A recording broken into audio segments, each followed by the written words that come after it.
We now do what we do, which is essentially anything on a tabletop you can play that doesn't involve a screen, is probably the best way of putting it. Get radio breakfast with Rich Smith. We continue celebrating 10 years of independent Oxford and the wonderful work they do. We're chatting to all of the amazing indies that are around Oxford and beyond as well. But we're going right into the heart of Oxford right now with my next guest. It's Emily Scaysbrook of Hoyles of Oxford. Emily, good morning to you. Good morning. Thank you so much for joining us this morning and being part of this week as well, which is really, really great. As we just mentioned, in the song there, Hoyles of Oxford have been around for a long time, which is another testament and another incredible feat for an Oxfordshire indie.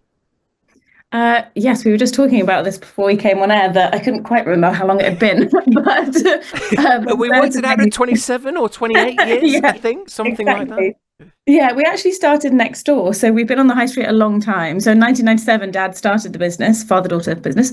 Started the business in 1997 in the smaller site next door, just selling ornamental chess sets. And then it was chess sets and chessboards. And then it was, the classic Staunton chess set that everyone recognises. And then it was board games, and then it was puzzles. And then we moved next door, and we now do what we do, which is essentially anything on a tabletop you can play that doesn't involve a screen, is probably the best way of putting it. That is such a brilliant way of putting it, because it is just that. And in the gaming, and that's the wrong sort of terminology, the gaming world, the game world, games are as old as time. I mean, going back to sort of various different ones that I'm just looking on, from anything from chess to playing cards to Drosset, to it's I'm going to get the name wrong, Mahjong and everything. These games they've been played forever. And a lot of those games are still hugely popular today, hugely relevant today, and kind of still played. I mean, even I can play chess, not well, but even this generation, my generation, generations below, know how to play these games. It's such a vital part of kind of growing up, I guess. Yeah, it's so nice to hear you say that, actually. One of the things that we started doing, I want to say about 6 months ago, was chess puzzles once a month. So every month we have a new chess puzzle. You can come in, solve the puzzle. It might be, checkmate into whatever, and you have the chess puzzle laid out, and then there's a slightly harder one. And what's been absolutely lovely to see is how many people give it a go. Don't get me wrong, some people are better at it than others, but it's such a lovely thing for people to do, and children that will come in with their parents. Quite often, partners will do the puzzle and the other partner will kind of wander off around the store and they'll take far too long on it. But it's been a really nice thing to do, to see exactly that, how many people know the game and how much joy it brings them. No, absolutely, and quite a nice thing to do in the shop as well. And I guess that is something that's had to sort of change and evolve and be thought about over the time. It's kind of going, okay, well, we sell the classic games and the newer games that come in. We'll get onto that in a second. But also it's how you can kind of have that space and make it the most welcome and make it the best experience that a customer comes in and has, whether it be kind of going, oh, I've not picked up a chess piece for 20 years, but I'm going to have a crack at this, or you're doing various different things like that. Yeah, absolutely. And actually, for exactly that reason, there's a few changes that we want to make. For example, a bigger counter space so that we can show things off better. But you're absolutely right. It's so nice to be able to come in and, like you say, feel a chess piece and be able to put it on a board and see what the combination is. It's quite a challenge, I have to say, knowing how best to arrange things. We have, I think, more than 3,000 games. So Wow. Knowing how best to display them to get people to know them. And a lot of it actually just comes down to interaction. If someone says, well, I'm looking for a game, I don't know what to buy, it's lots of questions. It's who's it for, what's the occasion, how many people, what games have you played already that you like, and then you can help them find the game. Yeah, and I guess signaling sort of post the kind of the games kind of come out.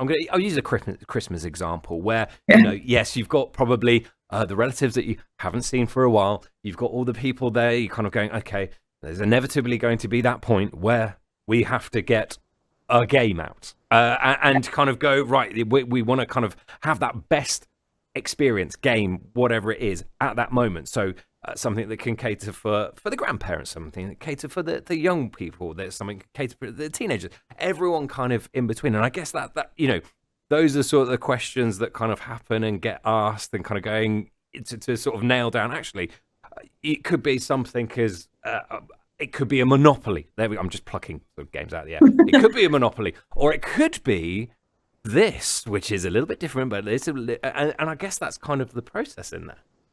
Yeah, and actually, do you know, even as you said that, I found myself going into Christmas mode. I'm thinking, Sorry. what game did he play?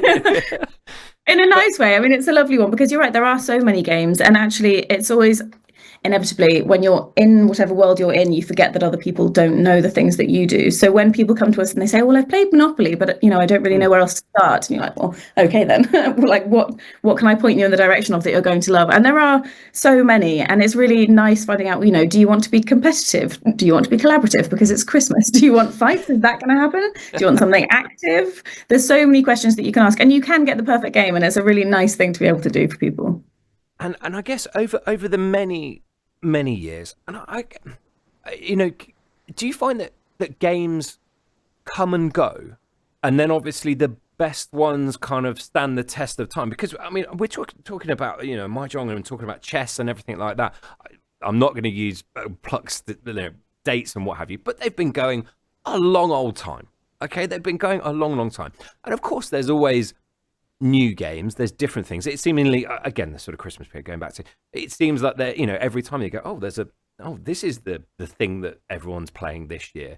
Do you get that kind of like, this is fashionable, as it were, in the gaming world, and then it kind of just dies a death and kind of no one ever kind of thinks or talks about it? And then there's those games that kind of, like I say, do stand the test of time.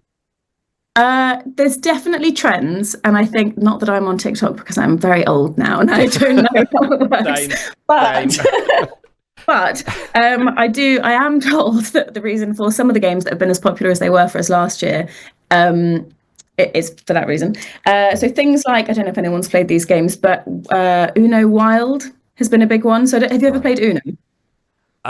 Maybe once, but don't ask me questions on it. So it's essentially a harsher version of a classic family card game. So the aim of the game being that you want to get rid of all your cards, and obviously everyone else is going to try and get you to have as many of their cards as possible, and it's harsher cards than normal. That was incredibly popular last year. Monopoly Deal was a big one that was popular. So yes is the short answer with a few games, but beyond that, we actually find that it's more about the seasonality and who's coming into Oxford. So is it a time of year when there are students in and it's games that they're playing, or is it summer school tourists that are coming in and want a deck of playing cards so that they can take back with them as a souvenir? But that does also happen, very much so. Of course. And okay, here's a big question. What's been the best game that's been released in recent time? I mean, that's a massive question. Oh no, ever. Okay, let's do it. Let's go ever. What is the best board game ever? And also your favorite, I have to ask. I was going to avoid that question entirely and just answer the second one that you then posed, which is the favourite game. And I have to say it's hugely sentimental. So it's definitely got to be Risk. Have you ever played Risk? Oh, yes. I'm still playing a game of Risk from when I was about 9 years old. I think we're still going from that. That's an epic one. It's a good game. And I have to say, I know that some board gamers, including at least one member of staff, will shake their head at me for that, because board games have come on a long way since then. But for me, firstly, I very much love a war game, kind of a take over the world and kill everyone else game. Do that what you will. But also, I love it. Yeah. And in a nicer way, it's also because it was a favourite game that we used to play as a family when I was younger. And Dad actually, being the history buff that he is, actually created from scratch a new Risk that was a layout instead of the world of the UK, but specifically during the Civil War. Wow. We haven't played that one, but it's always been in the house, and I like the fact that it's there. I love the fact that he's done that, and I have some lovely memories of playing it when we were younger. So it's got to be that one. Okay, I'll let you kind of avoid the next question. Thanks. We'll gloss over it, but that's what it was all about. Even just having this conversation now, I'm transported back to a time that we used to play. Is it the Game of Life? And that used to get played on. I used to get dropped around my nana's, and there was a couple of parents that went out, and there was a few of the sort of kids, similar sort of age and what have you, and we all sat there on New Year's Eve playing the Game of Life. And that's another one that took a long time to play. And again, you're instantly transported back, that sentimentality. I know exactly where I was playing the game. I know exactly how to do it and win it. And it's those kind of memories that you don't really have with, screens and all this kind of stuff. Yeah, and so we get to see that memory, we get to see that kind of thing happen for people quite often. We have a section of the shop that is dedicated to vintage and antique games. So the one-off originals from, whenever it is, the 60s, 70s.